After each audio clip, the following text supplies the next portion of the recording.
पिछले we are still not over it, और घंटे वैसे भी how should we and we should not be because अभी तो इस्लामाबाद में मुज़ाकरात होने हैं। सीनियर सहाफ़ी तज्ज़ियाकार आसमा शिराजी साहिबा ने हमें ज्वाइन किया। आसमा कैसी हैं आप? अच्छा आसमा, मंगल की शाम तक जैसे बयानात आ रहे थे, जो हालात थे, वो माहौल लग नहीं रहा था कि अमेरिका और ईरान सीज़ फायर करेंगे, कभी किसी मुज़ाकरात की टेबल पे आएंगे। लेकिन रात गए अचानक ये खुशखबरी भी आ गई। तो क्या ये एक बड़ा सरप्राइज़ था आपके लिए भी? You are in Islamabad. Tell us, give us the insights कि what led to it?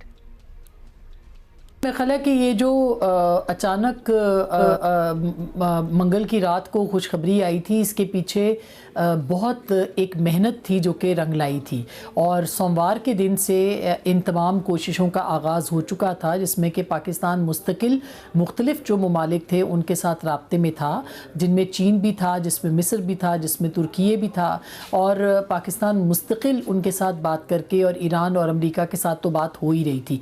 तो मेरा ख्याल है कि ये जो सोमवार को के दिन से ये कोशिशें शुरू हुई थी, उसका जो नतीजा था वो मंगल की रात को निकला, और ऐन उस वक्त पे निकला जबकि कुछ घंटों के बाद अमेरिका की जो डेडलाइन थी, ये जो मोहलत थी, वो पूरा होना थी। तो इसके पीछे एक पूरा थॉट प्रोसेस था। इस पूरी जो ट्वीट आया प्राइम मिनिस्टर का रात गए, उस ट्वीट के पीछे या उस एक्स पोस्ट के पीछे जो था वो पाकिस्तान की वो तमाम डिप्लोमेसी थी जो कि मुस्तकिल पाकिस्तान आजमाए हुए था। इसमें एक बड़ा की जो रोल था वो कोर कमांडर्स कॉन्फ्रेंस के अंदर जो है वो देखने को मिला। और मैं क्यों ये कह रही हूँ, क्योंकि जितनी भी हमने डिप्लोमेसी देखी है, ये एक मिलिट्री डिप्लोमेसी के तौर पर इसको देखा जा रहा है, यानी कि फील्ड मार्शल का प्रेसिडेंट ट्रंप के साथ बात करना, या फिर जेडी वेंस के साथ राब्ते में रहना, या फिर चीन के साथ जो है वो राब्ते होना, और फिर नायब वज़ीर आज़म इसहाक डार साहब के चाइना जाना। इस पूरे मामले के अंदर जो है वो अगर कोई बहुत अहम रोल था तो वो डिप्लोमेसी के साथ साथ, नो डाउट इसमें कोई शक नहीं, मिलिट्री डिप्लोमेसी का रोल बहुत अहम था।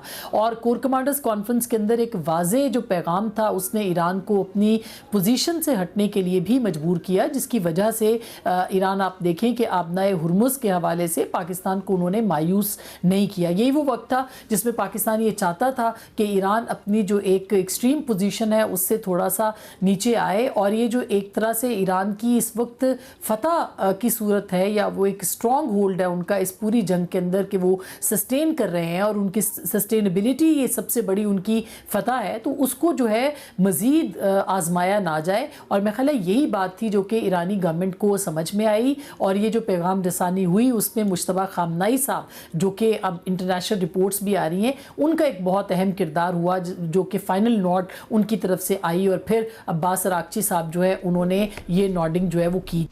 अच्छा आसमा साहब, फायर वक्ती भी है, ज़ाहिर नामुकम्मल भी है। लबनान पर इसराइल के हमले बदस्तूर जारी हैं। एक मिसअंडरस्टैंडिंग भी कहा जा रहा है कि लबनान का इसमें शामिल होना, हालांकि पाकिस्तान के प्राइम मिनिस्टर की तरफ से जो स्टेटमेंट थी उसमें क्लियर कट लबनान लिखा हुआ था।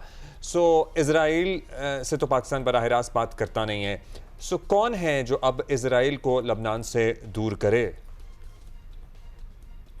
देखिए, एक तो पहली जो सबसे बड़ी इसमें कामयाबी है वो ये है कि पहली बार इसके अंदर जो है वो लबनान के अंदर भी सीज़ फायर की बात हुई है, जिसको कि तस्लीम किया गया है। अब ये कल तक ये रहती है नहीं रहती, क्योंकि बहुत सारे नेतन्याहू ने इसकी मुखालफत कर दी है। वो ये चाहते हैं कि ये लबनान को इसमें से निकाला जाए। वो ईरान की हद तक सीज़ फायर के लिए तैयार है, लेकिन लबनान को वो जो है वो नहीं छोड़ना चाहते, यानी उनके ऊपर वो हमले करना चाहते हैं। और आज इस सूरत में एक वायलेशन भी हुई है। तो मेरा ख्याल है कि ये जो एक प्रोसेस है, पीस प्रोसेस, इसको अब देखना ये है कि इसको कितना सस्टेन करें। यही वजह है कि कल प्राइम मिनिस्टर शहबाज शरीफ ने एक ट्वीट भी किया, जिसमें कि उन्होंने ये कहा कि कुछ लोग जो हैं इसको सबोताज करने की कोशिश कर रहे हैं, उनको नाकाम बनाना पड़ेगा। तो लबनान का टेबल पे आना ही एक बहुत बड़ी कामयाबी है। इससे पहले कभी लबनान टेबल पे नहीं आया, और सिर्फ लबनान नहीं आएगा बल्कि इसमें जितने भी जो एलाइज हैं ईरान के, जिसमें कि मुख्तलिफ मुसल्लह ग्रुप हैं, वो भी इसके अंदर बातचीत उनके ऊपर होगी, उस हवाले से होगी। तो जहाँ पे एक विंडो ये निकलेगी कि लबनान के अंदर अमन हो, वहाँ पर एक ये भी हो सकता है कि मौका आए या ऐसी मामलात भी हों जिसमें कि जितने हिमायत याफ्ता गिरोह हैं इस पूरे रीजन के अंदर ईरान के, उनको गैर मुसल्लह करने के ऊपर भी बात की जाए। तो अभी एक वाइडर एजेंडा है जो 10 नुकाती है। इस वाइडर एजेंडे के ऊपर कहाँ कहाँ, और ये जो आया है 10 नुकाती एजेंडा, जिसको कि प्रेसिडेंट ट्रंप ने भी बातचीत के لیے قبول کیا ہے. یہ ایک بہت امپورٹنٹ ڈاکیومنٹ ہے اور اس ڈاکیومنٹ کے اوپر بھی ہوم ورک ہوا جس کے بعد ہی اس کو پبلک کیا گیا ہے. تو میرا خیال ہے کہ کافی چیزیں جو ہے وہ آگے بڑھ چکی ہیں اور اسلام آباد میں اسی لیے فوری طور پر جو ہے وہ جمعے کے روز یہ سیٹنگ بھی رکھی گئی ہے تاکہ اس کے اوپر جو ہے وہ زیادہ تاخیر نہ کی جائے اور جتنی جلدی ہو سکے اس کو ایک دیرپا امن کی صورت جو ہے وہ ڈھالنے میں یا مستقل جنگ بندی جو ہے اس میں ڈھالنے کے لیے اس کو یقینی بنایا جائے. ہوپفلی جی ہونا ایسا ہی چاہیے. ہوگا. آسما بہت تھینک شکریہ یو آپ کا فار آسما. Being with us.